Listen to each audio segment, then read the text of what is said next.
Hello everyone, welcome to the channel No Spear. This is Sheshadri Kulkarni. In this video we are going to know about the Doctrine of Lapse. Dalhousie became the Governor General of India in 1848.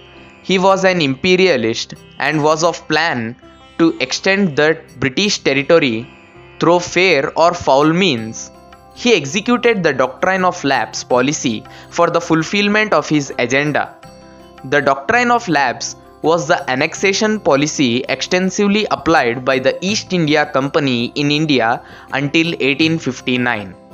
This policy said that if the prince or king of a princely state passed away without any biological legal heir or successor to the throne, then the kingdom would be taken under the control of the British East India Company. Dalhousie's Doctrine of Lapse was a very powerful weapon on the strength of which he sipped up many kingdoms. It was the most fatal way of annexing some native territories. System of adoption of a child has been prolonged practice since ancient times. In case of someone had no son, he was authorized to adopt a son of his relatives. This adopted child was the son and successor of his property. This system was based on the principles of religious scriptures.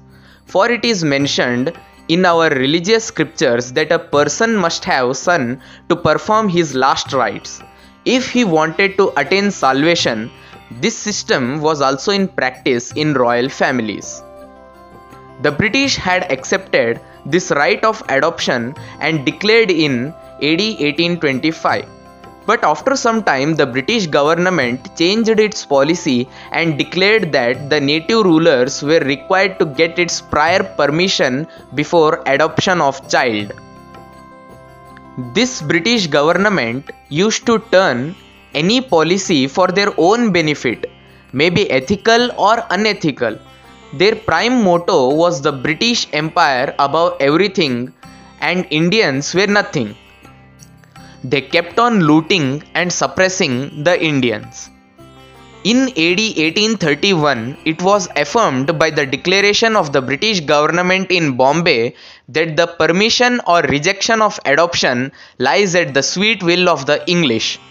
Which means, if the king or prince of kingdom had no biological son or legal heir, and if he is going for adoption, he should take permission from the British for adoption. Obviously, the British rejected the adoption as it would come as hindrance in their path of expanding the empire. For the namesake, it was the sweet will. Originally, it was poisonous will of British.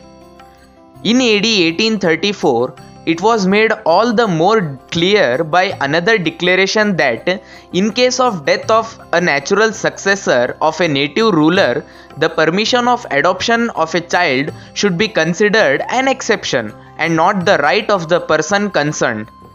Though Dalhousie was not the originator of this policy, and the British government had already decided to adopt some such policy as could check the issueless rulers from crowning their adopted sons after their death. Dalhousie only executed this policy very seriously. Unfortunately, at this time, few rulers of India were having no son, so Dalhousie decided to execute his scheme and imposed restriction on the system of adoption. In many of the cases, though the rulers had sons, the British conspired and killed the sons of rulers and annexed the kingdom by the Doctrine of Lapse. Here the doctrine means the set of belief or policy, etc., and lapse means fall, collapse, halt, etc. By abolishing the principle of adoption and implementing the Doctrine of Lapse, Lord Dalhousie annexed the following kingdoms: Satara, Nagpur, Jhansi, Jaitpur, Sambalpur, etc. When British tried to annex Jhansi through this policy, Virangana Maharani Lakshmi Bai of Jhansi fought in the battle with the British by tying her infant son to herself in the battlefield. She died the death of warrior. fought for the motherland until her last breath, and became immortal.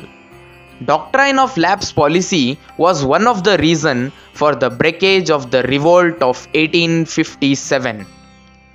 So friends, this was the information on the Doctrine of Lapse. Hope you loved this. Do like, share and subscribe the channel No Spear for more such interesting informative videos. Thank you.